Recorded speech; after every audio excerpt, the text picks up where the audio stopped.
الدين كله وكفى بالله شهيدا وأشهد أن لا إله إلا الله وحده لا شريك له وأشهد أن محمدا عبده ورسوله بلغ الرسالة وأدى الأمانة ونصح الأمة وجاهد في الله حق جهاده حتى تركنا على المحجة البيضاء النقية ليلها كنهارها لا يزيغ عنها إلا هالك صلوات الله وسلامه عليه وعلى آله وأصحابه ومن تبعهم بإحسان إلى يوم الدين وسلم تسليما كثيرا مزيدا إلى يوم الدين أما بعد. Kaum muslimin dan muslimat rahimani wa rahimakumullah. Kembali kita melanjutkan kajian di dalam kitab Tazkiyatun Nufus wa Tarbiyatuha kama yuqarriruhu ulama'us salaf. Pada pembahasan yang kemarin kita telah membahas tentang keutamaan zikir. Banyak sekali zikir, banyak sekali keutamaan zikir, di antaranya yang disebutkan oleh Ibnul Qayyim di dalam kitab beliau Al-Wabilus Sayyib, menyebutkan sekitar 80 faedah. Wa raghma annahu min aisaril ibadati fal ata'u wal fadlu alladhi ruttiba alaihi lam yurattab ala ghairihi minal a'mal. Meskipun zikir merupakan ibadah yang paling mudah, namun karunia dan keutamaan yang diberikan kepadanya tidak ada pada selainnya dari amalan-amalan. Maka kita jumpai hadis-hadis tentang fadilah zikir sangat luar biasa. Fafis sahihain an Abi Hurairah radhiyallahu an, di dalam dua kitab sahih, Sahih Bukhari dan Muslim, dari Abu Hurairah radhiyallahu an, anna Rasulullah sallallahu alaihi wasallam qala, bahwasanya Rasulullah sallallahu alaihi wasallam bersabda, man qala la ilaha illallah wahdahu la syarikalah lahul mulku wa lahul hamdu wa huwa ala kulli syai'in qadir fil yaumi mi'ata marrah. Barang siapa mengucapkan la ilaha illallah wahdahu la syarikalah, tidak ada sesembahan yang hak kecuali Allah saja yang esa, yang tidak ada sekutu baginya. Lahul mulku wa lahul hamd, baginya kekuasaan dan pujian. Wa huwa ala kulli syai'in qadir, dan ia maha mampu atas segala sesuatu. Bacaan la ilaha illallah wahdahu la syarikalah lahul mulku wa lahul hamdu wa huwa ala kulli syai'in qadir. Fil yaumi mi'ata marrah, dibaca sehari 100 kali. Kanat lahu idlu asyri riqabin, maka baginya mendapatkan pahala seperti membebaskan 10 budak. Kita ketahui keutamaan membebaskan budak. Di hadis yang lain, bahwa setiap anggota tubuh budak yang dibebaskan oleh seseorang, maka akan menjadi penebus baginya dari azab api neraka. Tangan budak yang dia bebaskan akan membebaskan tangan yang membebaskan dari siksa api neraka. Rambutnya dengan rambutnya, kepalanya dengan kepalanya. Sampai Rasulullah menyebutkan bahkan kemaluannya dengan kemaluannya. Keutamaan yang luar biasa. Seorang yang mengucapkan la ilaha illallah wahdahu la syarikalah, lahul mulku walul hamdu wa huwa ala kulli syai'in qadir, dalam sehari 100 kali, maka keutamaannya seperti membebaskan 10 orang budak. Tidak hanya itu saja, wa kutibat lahu mi'atu hasanatin, dan ditulis baginya 100 kebaikan, 100 pahala, dicatat oleh malaikat, baginya ia mendapatkan 100 pahala. Wa muhiyat anhu mi'atu sayyi'atin, dan dihilangkan darinya 100 kejelekan. 100 dosa-dosanya dihapus oleh malaikat pencatat. Wa kanat lahu hirzan minasyaitani yaumahu dzalika hatta yamsi. Dan zikir tersebut merupakan perisai, pelindung baginya dari syaitan pada hari itu sampai sore hari. Walam ya'ti ahadun bi afdala mimma jaa'a bihi illa rajulun 'amila aktsara min. Dan tidak ada orang yang lebih afdal, lebih mulia dari orang yang mengamalkan membaca zikir la ilaha illallah wahdahu la syarikalah lahul mulku walahul hamdu wa huwa ala kulli syai'in qadir 100 kali. Tidak ada yang lebih mulia daripada dirinya kecuali orang yang mengamalkan lebih banyak dari dirinya.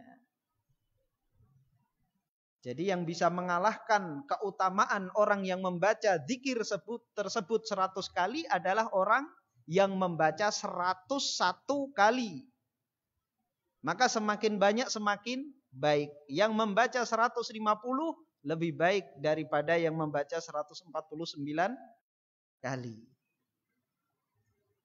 Zikir yang sangat mudah dilafadzkan dan tidak memakan banyak waktu. La ilaha illallah wahdahu la syarikalah, lahul mulku walahul hamdu wa huwa ala kulli syai'in qadir. Jika dibaca cepat itu hanya membutuhkan 10 menit. Tapi kalau dibaca sedang, la ilaha illallah wahdahu la syarikalah, lahul mulku walahul hamdu wa huwa ala kulli syai'in qadir, itu hanya 15 sampai 20 menit. Lama tidak? Sangat sebentar. Dibanding main HP kita, itu tidak seberapa. Kita main HP 20 menit itu enggak cukup. Terasa sangat singkat sekali. Tapi untuk duduk, membaca la ilaha illallah wahdahu la syarikalah, lahul mulku walahul hamdu wa huwa ala kulli syai'in qadir, berat. Padahal keutamaannya sangat luar biasa. Kenapa kita katakan duduk? Karena ini kondisi atau keadaan yang paling afdol dalam berzikir. Meskipun orang beriman, yadhkurunallaha qiyaman wa qu'udan wa ala junubihim, dalam keadaan berdiri, duduk maupun berbaring. Namun keadaan duduk itu yang paling afdol, karena duduk itu akan membawa kekhusyuan. Dalam keadaan bersuci menghadap kiblat, duduk ini lebih afdol, lebih mulia daripada berdiri maupun berbaring. Karena dalam keadaan duduk orang bisa konsentrasi.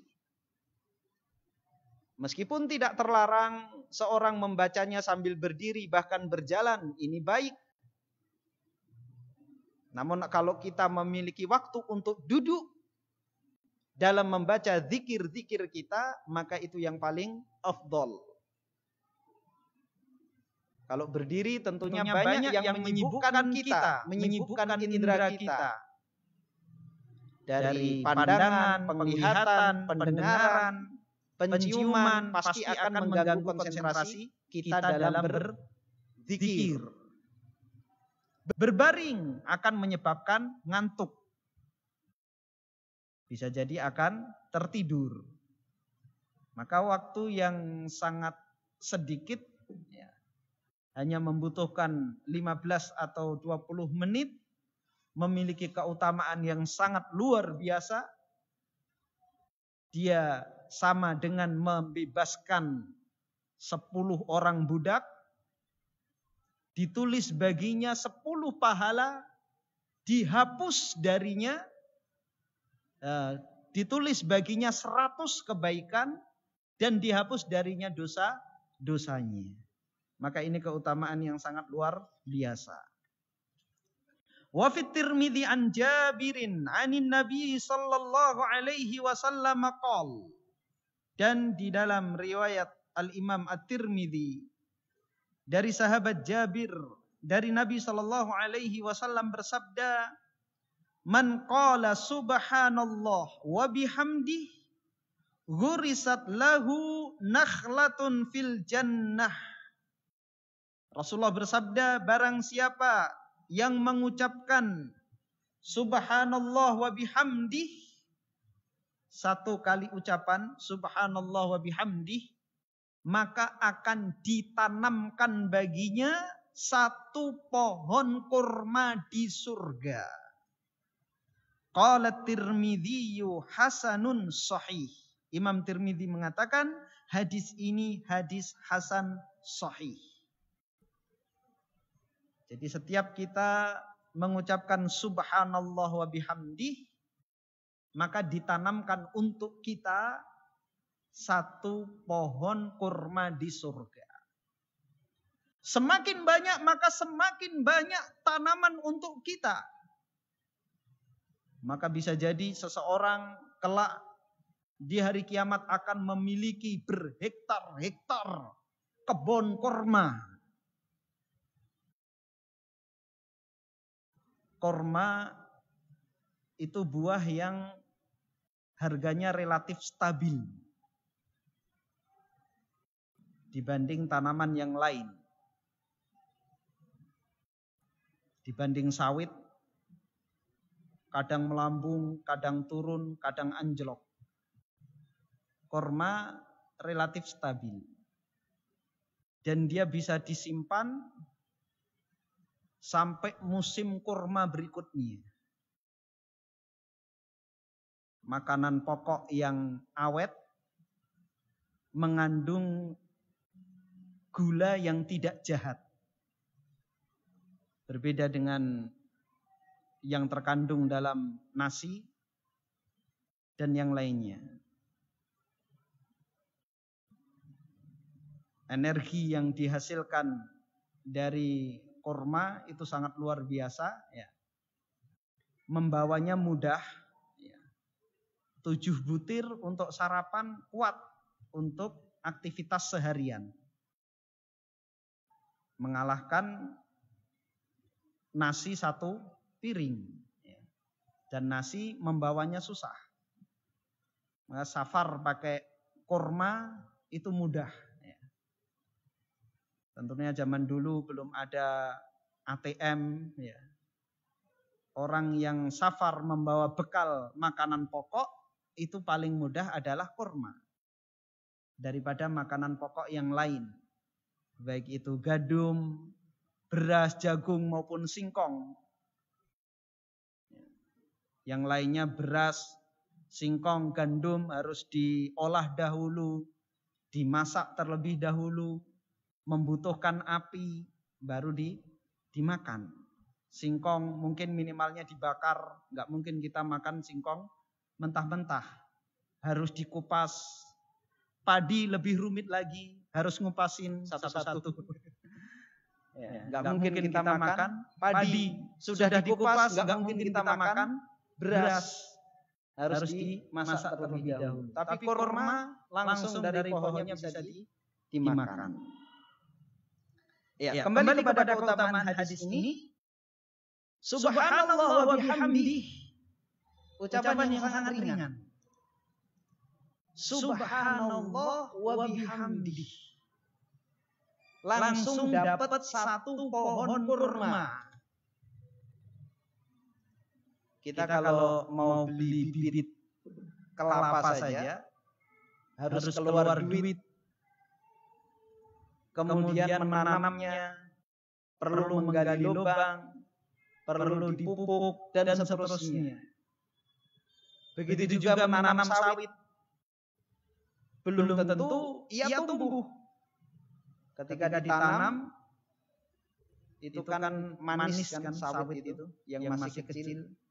Senang sekali babi sama pohon sawit yang masih muda. Kayak yang punya sawit, ya, kewalahan dengan hama celeng.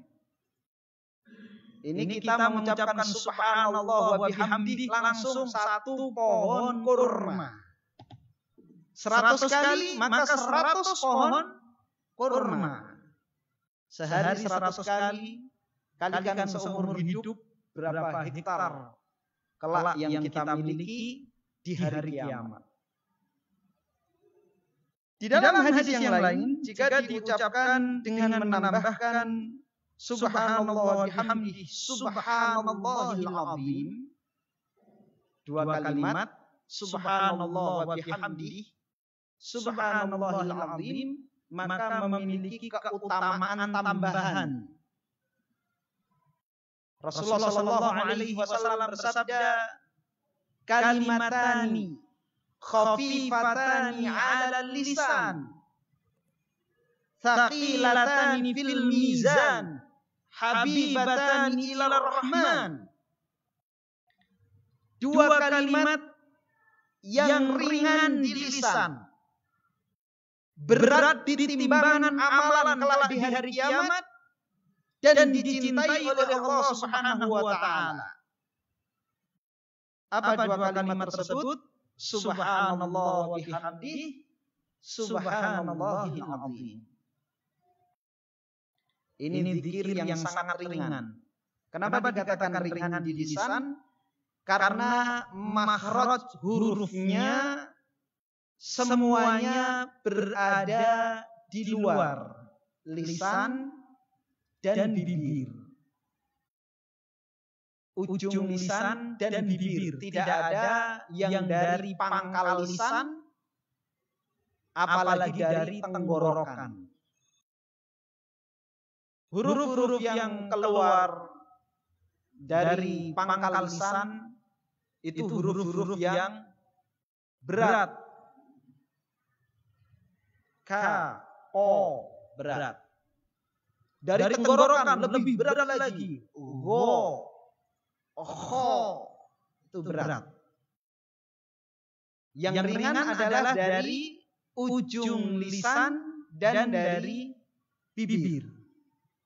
Sa, la, ma, da, itu mudah.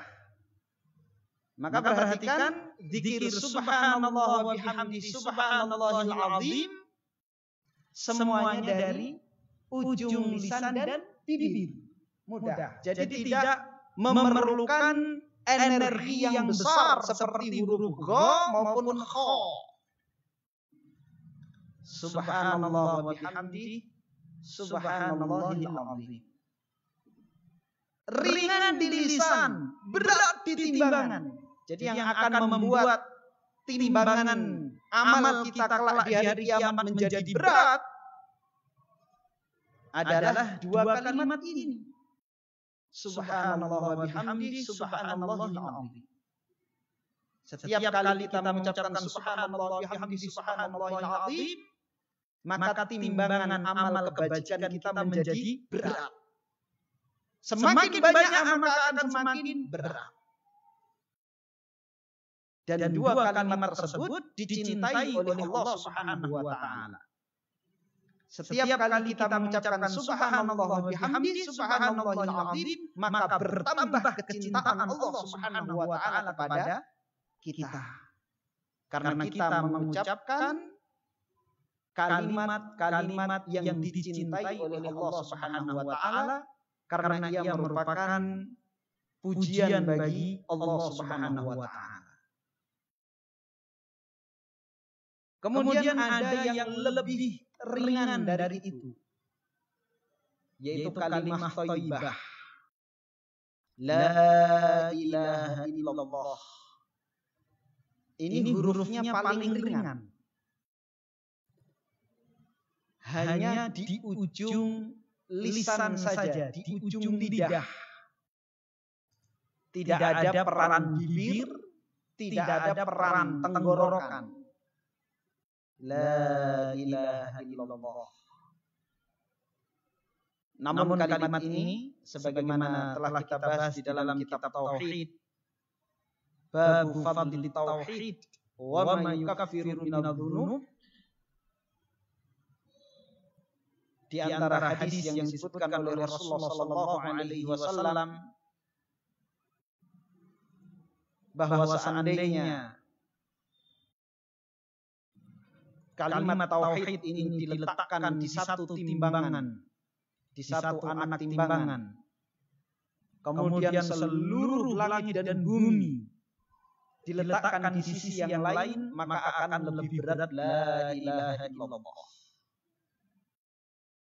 Dan ini merupakan rahmat kasih sayang Allah Subhanahu wa taala kepada kita, agar kita kelak mudah mengucapkannya ketika kita menghadapi sakaratul maut. Yang mana keutamaan orang yang terakhir kali ucapannya di dunia ini adalah la ilaha illallah, maka surga baginya. Allah Subhanahu wa taala telah menyediakan kalimat untuk diucapkan yang tidak berat. Maka selemah apapun keadaan manusia,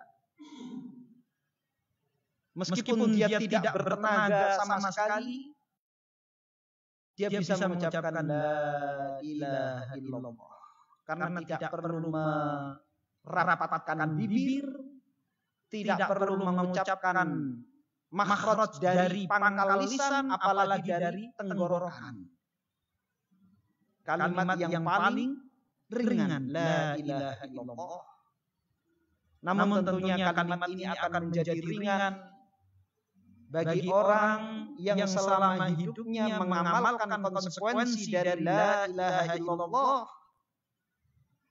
dan tentunya sering menyebut kalimat ini la ilaha illallah.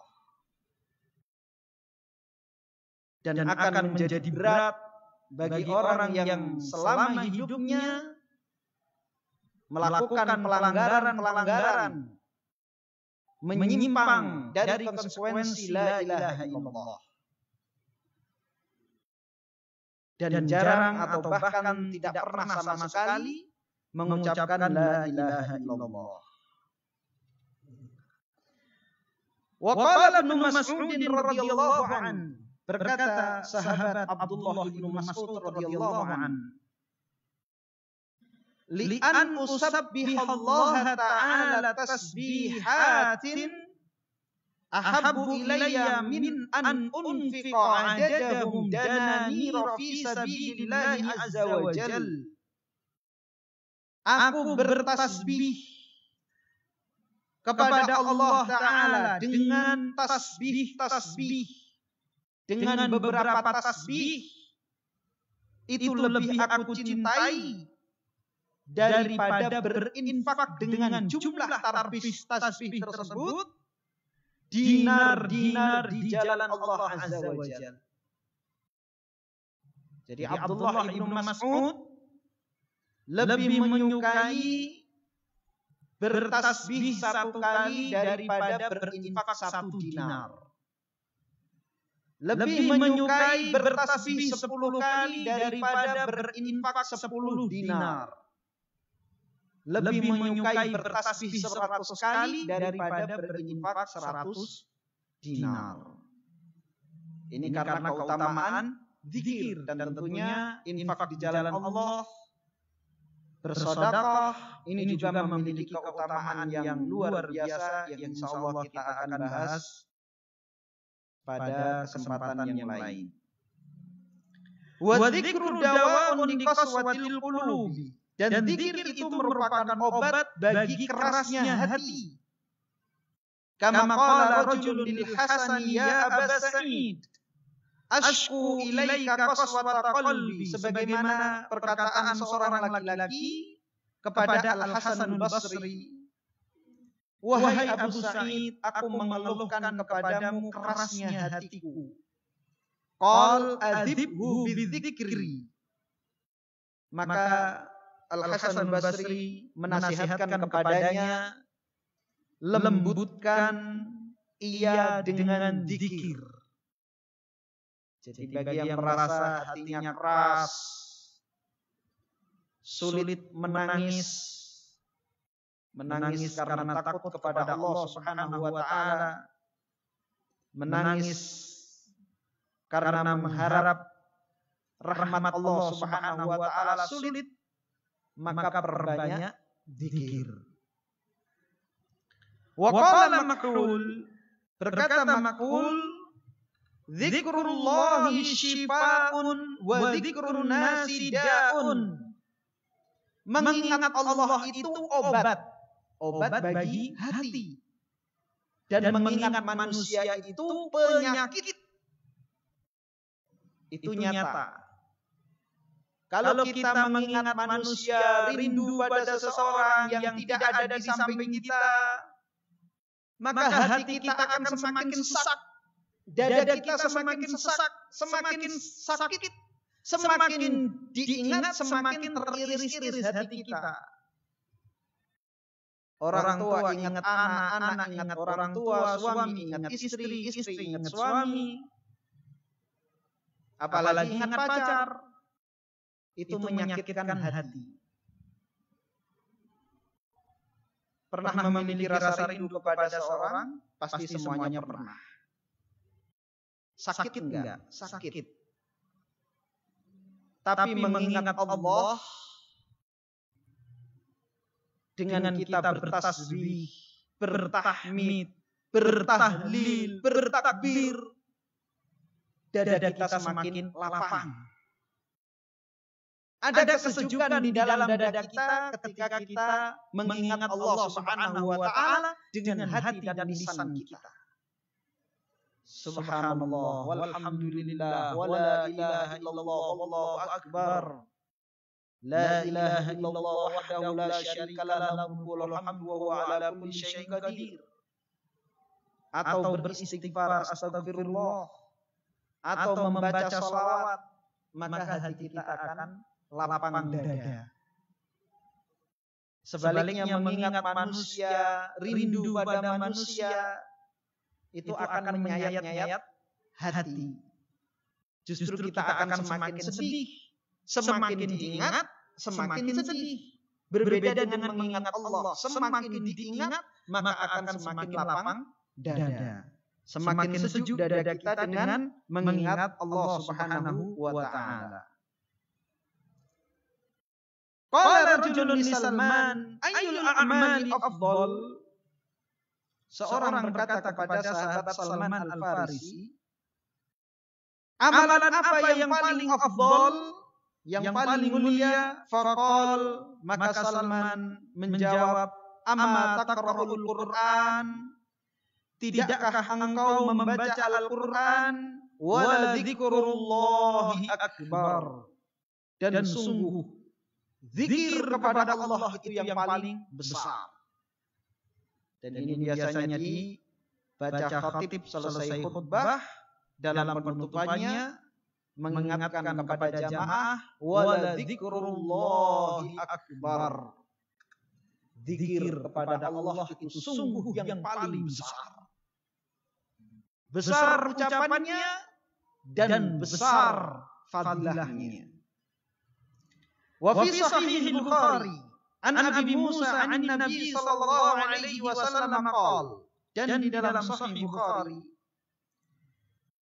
dari Abu Musa dari Nabi sallallahu alaihi wasallam bersabda, "Matsalul ladzi yadhkuru rabbahu wal ladzi la yadhkuru rabbahu mithlul hayyi wal mayyit." Permisalan orang yang berzikir kepada Rabb-Nya dan orang yang tidak berzikir seperti permisalan orang yang hidup dan yang mati. Dan ini hidup hatinya, yang mati hatinya. Kita telah bahas bahwa hati manusia terbagi menjadi 3. Hati yang hidup, hati yang sakit, dan hati yang mati.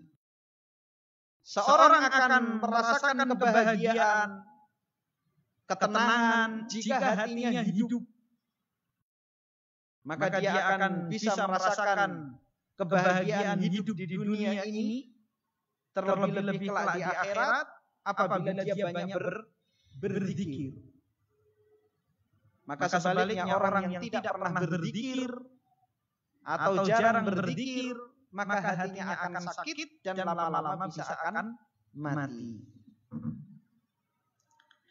Wa fi Tirmidzi an Abdullah bin Busr, di dalam riwayat At-Tirmidzi dari Abdullah bin Busr, anna rajulan qala ya Rasulullah, ada seorang bertanya kepada Nabi sallallahu alaihi wasallam, "Wahai Rasulullah, inna abwabal khairi katsiratun wa la astati'ul qiyama bikulliha." Sesungguhnya pintu-pintu kebaikan itu banyak dan aku tidak bisa mengerjakan keseluruhannya. Fa akhbirni bima syi'ta atasabbatu bihi wa la tuqtir alayya fa ansa. Maka kabarkan kepadaku sekehendakmu yang bisa aku lakukan, yang mudah aku amalkan, dan jangan banyak-banyak sehingga aku menjadi lupa.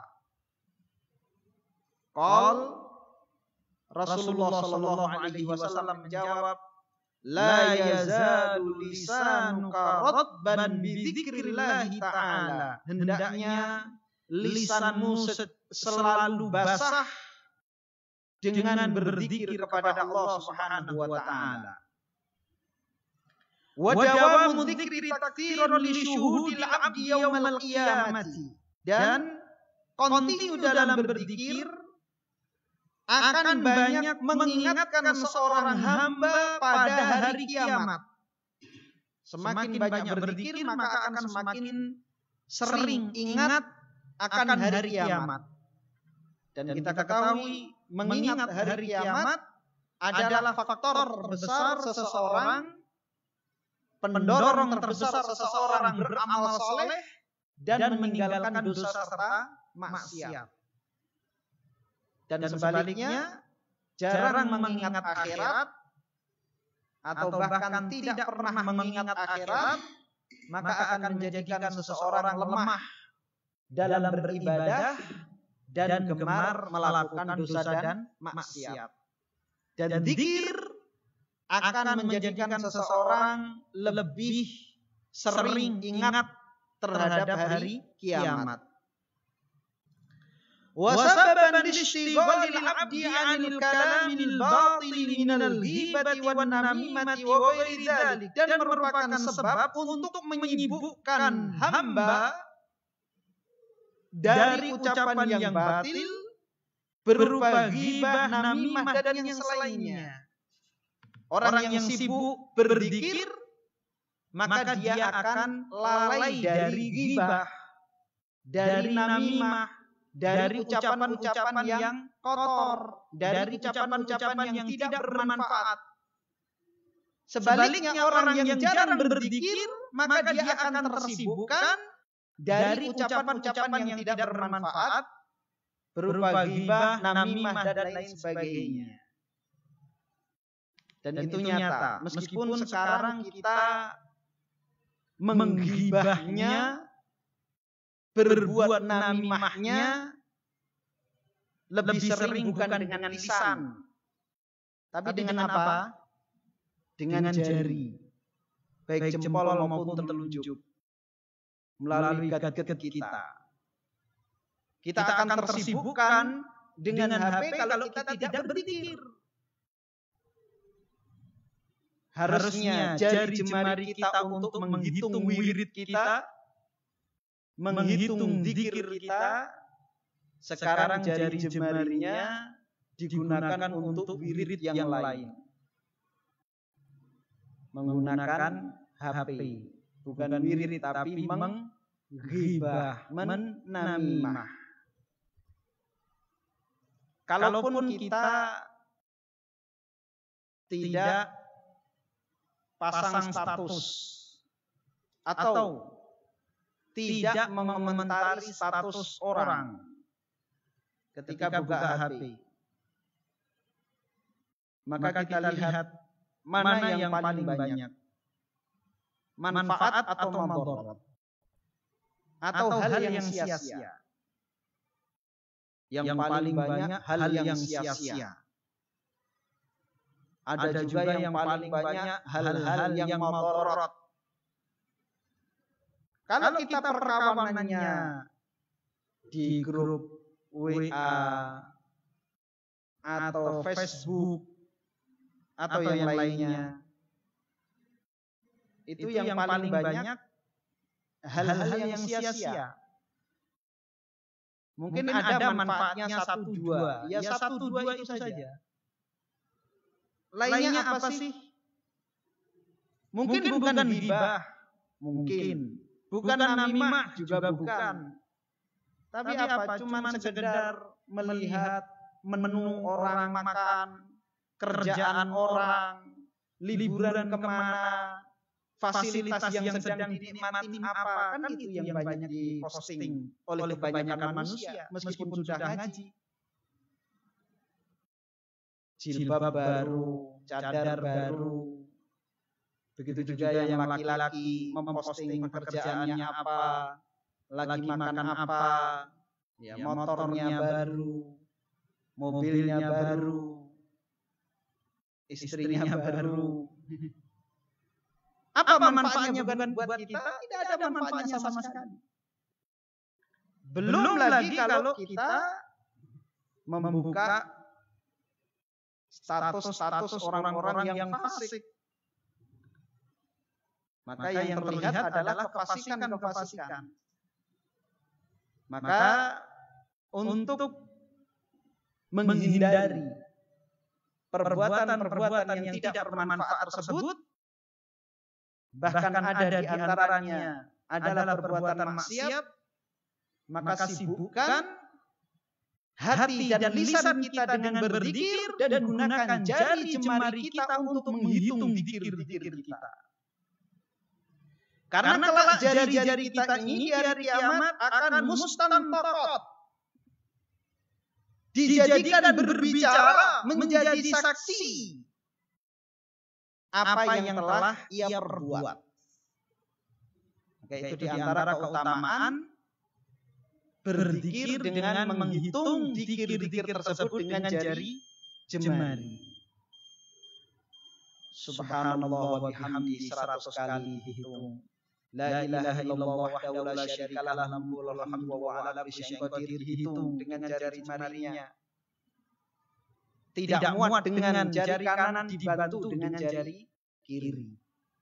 Maka semuanya akan bersaksi di hadapan Allah, mustantakat, berbicara di hadapan Allah bahwa dia telah digunakan untuk berzikir. Silakan Adzan.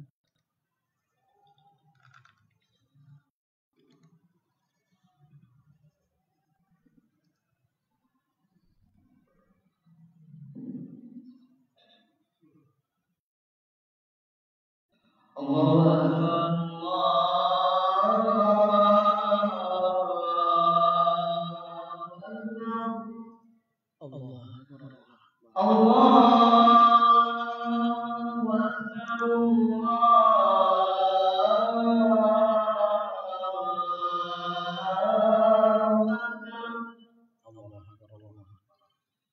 Asyhadu an la ilaha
Kita lanjutkan. Fa imma lisanun dzakir wa imma lisanun laghirin. Karena di dunia ini hanya dua lisan, lisan yang berzikir atau lisan yang sia-sia. Faman futiha lahu babu dzikri faqad futiha lahu babu dukhuli 'ala Allah 'azza wa jalla. Maka barang siapa yang dibukakan baginya pintu zikir, maka telah dibukakan baginya pintu masuk menuju Allah Subhanahu wa taala. Falyatatahhar wal yadkhula 'ala rabbih 'azza wa jalla. Maka hendaknya dia bersuci, kemudian masuk menuju Allah Subhanahu wa taala. Meskipun bukan syarat sahnya zikir adalah bersuci, namun yang paling afdal, yang paling mulia seorang berzikir dalam keadaan suci. Yajid indahu ma yurid, maka ketika dia berzikir dalam keadaan bersuci, maka dia akan mendapatkan apa yang dia inginkan. Fa in wajada rabbahu 'azza wa jalla wajada kulla syai'. Maka sesungguhnya orang yang mendapati Rabb-Nya, maka dia telah mendapatkan segala sesuatu. Wa in fatahu rabbahu 'azza wa jalla fatahu kulla syai'.